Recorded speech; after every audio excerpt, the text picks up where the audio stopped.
मुझसे एक स्टूडेंट ने पूछा है कि बख्शी जी, आप अपनी कन्विक्शन को कैसे टेस्ट करते हैं और कभी कभी आपकी कन्विक्शन रॉन्ग भी तो होती होगी।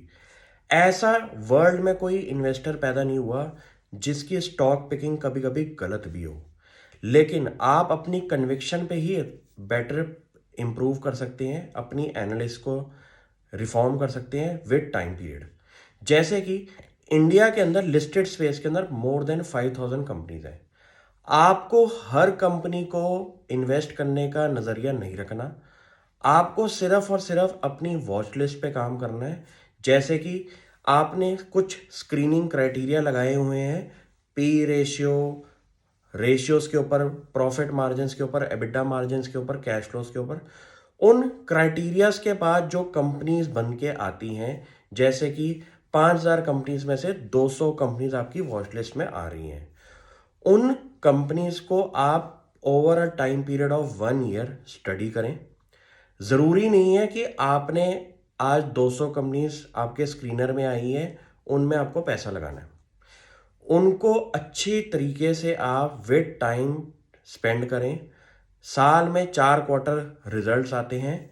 4 क्वार्टर रिजल्ट्स के अंदर आपको एक स्टॉक के ऊपर अच्छा खासा व्यू बन जाता है कि कंपनी आने वाले फ्यूचर में कैसे परफॉर्म करेगी, पिछला पास रिजल्ट्स देख के। इस सिचुएशन में आपको क्या करना है, सपोज आपकी 200 कंपनीज जो वॉच लिस्ट में पैदा हुई हैं, उनके आपने रेशियोज चेक करना शुरू करें, फंडामेंटल्स पढ़ना शुरू करें, मैनेजमेंट इंटरव्यूज पढ़ना शुरू करें। ऐसा करने के बाद उस लिस्ट में से आपकी सपोज 100 कंपनीज आपके सामने आ रही हैं जिसके अंदर आप इन्वेस्टमेंट्स करनी शुरू करेंगे। एक नए इन्वेस्टर के लिए मैं ये ज़रूरी बताना चाहूँगा कि आपको अभी हीरो नहीं बनना कि अपना पोर्टफोलियो का 10% एक स्टॉक में लगा दिया, 7% एक स्टॉक में लगा दिया। अगर आप नए आए हैं मार्केट के अंदर, धीरे धीरे करके अपना ट्रेडिंग स्टाइल बनाइए, इन्वेस्टमेंट स्टाइल को पहचानिए कि आपको क्या सूट करता है। बेस केस में मैं आपको ये बोलूँगा, आपके पास पहले कुछ एक साल के अंदर 100 कंपनीज का अगर आपका इन्वेस्टमेंट पोर्टफोलियो बन रहा है, जिसमें सपोज आपने 1% अपनी इक्विटी इन्वेस्टमेंट करी है पर स्टॉक के अंदर, उसको अपने बच्चों की तरह फीड करें। हर क्वार्टर आपको एक फंडामेंटल ओवरव्यू मिलेगा कि मैंने जब लास्ट टाइम पढ़ा था, इस बारी इसके अंदर ये पॉजिटिव एट्रीब्यूट्स आए हैं।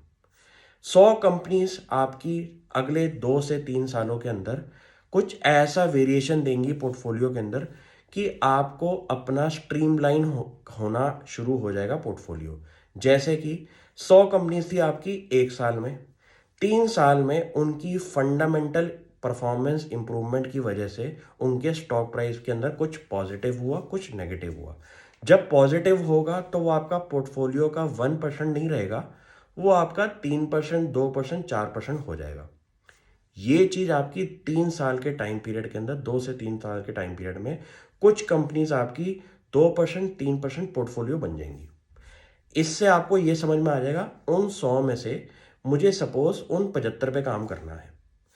अब बात आती है इन 75 के ऊपर कॉन्सेंट्रेटेड ओवरव्यू डालना कि अब मेरे को इन 75 पे ही काम करना है।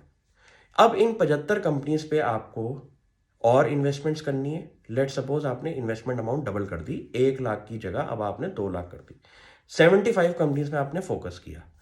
अगेन 2 साल के टाइम पीरियड में जब आपने इन कंपनीज को फर्दर स्टडी किया, 2 साल के टाइम पीरियड में कुछ ऐसी 15-20 कंपनीज होंगी जो कि आपकी 4-5% पोर्टफोलियो का नेटवर्क बन जाएंगी।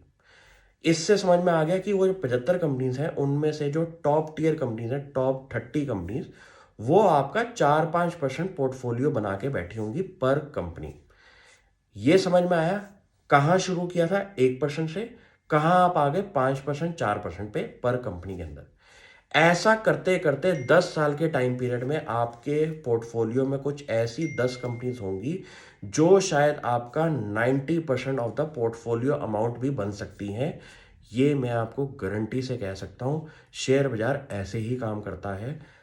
अपनी कंपनी स्टॉक पिकिंग के अंदर 5,000 के यूनिवर्स में 100 कंपनीज पे फोकस करें। आपको मार्केट में कहीं और जाने की जरूरत नहीं पड़ेगी। Thank you.